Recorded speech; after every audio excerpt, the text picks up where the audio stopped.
మూవారామారావు జన విజ్ఞాన వేదిక.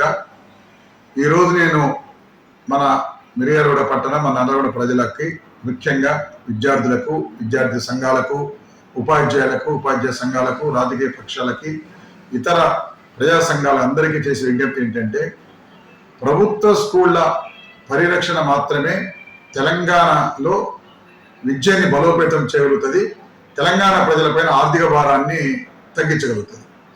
ప్రైవేటు స్కూళ్ళకి విద్యార్థుల్ని డబ్బుల ఆర్థిక భారాన్ని మోపలేక అప్పుల పాలయ్యేదాన్ని దాని నుంచి విద్యార్థుల్ని కాపాడటానికి ఉన్నటువంటిది మనకి ప్రభుత్వ స్కూళ్ళు. ఇవాళ ప్రభుత్వ స్కూళ్ళల్లో చాలా స్కూళ్ళలో అద్భుతమైనటువంటి నిర్మాణాలు ఉన్నాయి, క్వాలిఫైడ్ అయినటువంటి టీచర్లు ఉన్నారు. దాన్ని పరిరక్షించుకోవాలంటే నేను కొన్ని ప్రతిపాదనలు పెడుతున్నాను. ప్రతి గవర్నమెంట్ స్కూల్కి, ప్రతి జిల్లా పరిషత్ గవర్నమెంట్ స్కూళ్ళల్లో సాధ్యమైన చోట్ల వాటికి అటాచ్ వసతి గృహాన్ని, అంటే ప్రతి హై స్కూల్ని రెసిడెన్షియల్ స్కూల్గా మార్చాలి.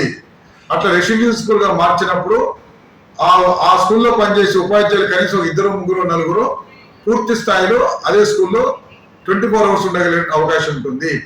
ఎప్పుడైతే రెసిడెన్షియల్ స్కూల్గా హై స్కూల్స్ మార్చబడతాయో అప్పుడు ఉపాధ్యాయులు నిరంతరం ఆ స్కూల్లో 1, 2 ఉండాల్సి వస్తుందో అప్పుడు ప్రజలకి ప్రభుత్వ స్కూల్ పైన నమ్మకం కలుగుతుంది. ప్రభుత్వ స్కూల్ పైన నమ్మకం కలిగినప్పుడు మాత్రమే ప్రజలు ప్రభుత్వ స్కూల్కి విద్యార్థులు పంపిస్తారు. అంతేగాని 2000 ఇస్తాము ఇటువంటివన్నీ కూడా సాధ్యం కావు. ఎవరైనా సరే డబ్బులు లేకుండా ప్రభుత్వ స్కూళ్ళల్లో మంచిగా విద్య లభిస్తుందన్న తర్వాత ఎవరికి కూడా చేతి నుంచి డబ్బులు పెట్టుకోవాలంత కుతూహలం ఉండదు. కాకపోతే ఇక్కడ సమస్య, ప్రభుత్వ స్కూళ్ళకి పైన ప్రజల్లో నమ్మకం అనేది కోల్పోయారు. అట్లా కోల్పోవడానికి చాలా నిర్దిష్టమైన కారణాలు ఉన్నాయి. ఇవాళ ప్రభుత్వ స్కూళ్ళల్లో ఉదయం 9:30, 10 గంటలకి స్కూల్ ప్రారంభిస్తే 4:30కి టీచర్స్ అందరూ ఎవరి ఇంటికి వాళ్ళు వెళ్ళిపోతారు. ఆ తర్వాత పిల్లలు ఇళ్ళకి వస్తుంటారు. తర్వాత ఈ మధ్యకాలంలో కూడా పిల్లల యొక్క శ్రద్ధ పెట్టట్లేదని, లేకపోతే పిల్లలకి సరైన చదువు చెప్పట్లేదని అపనమ్మకంతో చాలా మంది ప్రజలు ప్రైవేట్ స్కూళ్ళకి తరలిస్తున్నారు. సో ముందు మనము ఆ నమ్మకాన్ని చేపట్టాలంటే ఒకే ఒకటి రెసిడెన్షియల్ స్కూల్స్గా మార్చడము. కనీసం పాక్షికమైన రెసిడెన్షియల్ స్కూల్. పాక్షికమైన రెసిడెన్షియల్ స్కూల్ అంటే 8:30కే గవర్నమెంట్ స్కూల్ ప్రారంభమయ్యేటట్టు చూడాలి. 8:30కి ప్రారంభమైనప్పుడు ఎవరో ఒక ఉపాధ్యాయుడు వచ్చి పిల్లల్ని కూర్చోబెట్టి స్టడీ అవర్లో కూర్చోబెట్టడం. 9:30కి ప్రాపర్ స్కూల్ అయిన తర్వాత 6 వరకు స్కూల్లో విద్యార్థులు ఉండేట్టు చూడాలి. 6 వరకు పిల్లలు స్కూల్లో ఉండాలంటే 8:30కి ఆ స్కూల్కి బ్రేక్ఫాస్ట్ ఇవ్వడము, టిఫిన్ పెట్టడము, మధ్యాహ్నం లంచ్ ఇవ్వడము, ఈవినింగ్ స్నాక్స్ ఇవ్వడం. దీన్ని సెమీ రెసిడెన్షియల్ అంటారు. అంటే పాక్షికమైనటువంటి వసతి గృహంలో పిల్లలకి భోజనానికి కావాల్సిన ఏర్పాటు చేయడం. ఇది పెద్ద ఖర్చుతో కూడుకునేది కాదు. ఎందుకంటే ఎట్లా మధ్యాహ్న భోజన పథకం పెడుతున్నాము, గవర్నమెంట్ ఎట్లా ఇప్పుడు టిఫిన్ ఇస్తా ఉంటుంది.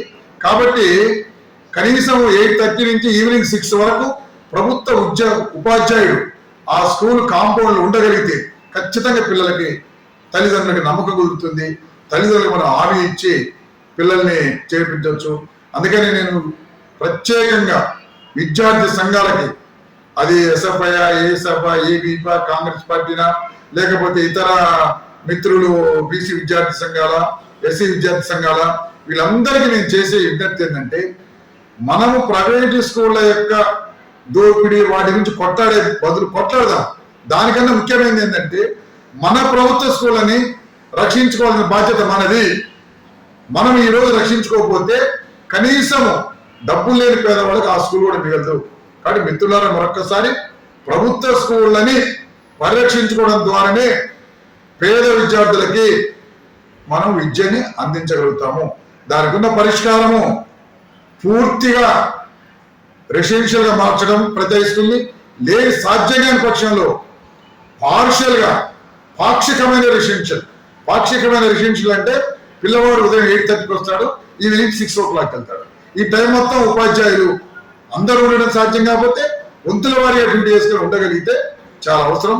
చివరిగా నేను చెప్పేది ఏంటంటే, ఇవాళ ప్రభుత్వ స్కూల్స్ మూతపడటం ద్వారా మనకు తక్షణమే పేదలకి చదువు దూరం అవుతుంది అనేదానికంటే పేదలకు ఉద్యోగాలు కూడా పోతాయి. ఓ స్కూల్ మూసివేయడం ద్వారా 20 ఉద్యోగాలు కోల్పోతారు. అంటే ఇక్కడ ఉద్యోగాలు యువతకి రేపు ఇష్టమున్నా లేకపోయినా తక్కువ జీతాలతో ప్రైవేట్ స్కూళ్ళలో పనిచేయాల్సి వస్తుంది. ఇటు ప్రభుత్వ ఉద్యోగాలు కూడా కోల్పోతాం. కాబట్టి ప్రభుత్వ స్కూల్ యొక్క పరిరక్షణలో పేద పిల్లలకి విద్య అందడమే కాదు, యువకులకి ఉద్యోగాలు కూడా దొరుకుతాయి. కాబట్టి ఇక్కడ ఉద్యోగాలు యువత తమ ఉద్యోగాలు కాపాడుకోవాలన్నా, పేద ప్రజల పిల్లలకి విద్య అందాలన్నా ఏకైక మార్గం ప్రతి హై స్కూల్ని పాక్షికంగా లేదా పూర్తి రెసిడెన్షియల్ మార్చడం అనేది జన విజ్ఞానం నమ్ముతుంది.